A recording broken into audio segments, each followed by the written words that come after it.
Snipers are trained for one thing: stillness under chaos. They wait, breathe, observe. One shot, one decision. No noise, no rush.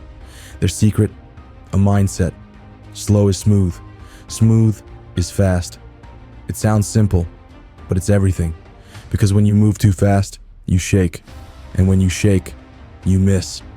The best snipers know that speed comes from control, not urgency. Every movement is deliberate, every breath calculated. While others panic, they slow down until time itself obeys them. Now look at your life. Notifications, multitasking, pressure to do more, faster, now. But what if the fastest way forward was to slow down? The sniper mindset applies to everything: studying, training, creating. You don't chase speed, you chase precision.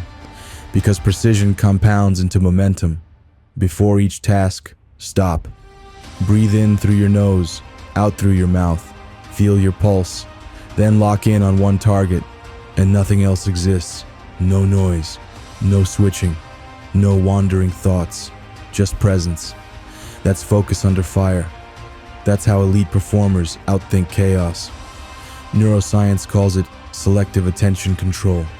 The brain filters noise when you give it a single priority. The moment you split focus, accuracy dies. So, slow down your rhythm. Type slower, read slower, think slower. Because in slowness, you gain precision, and precision creates flow. When everything around you speeds up, you become the calm center, unmoved, unshaken, unmissable. That's the sniper mindset. Slow is smooth, smooth is fast. Aim once, breathe, execute.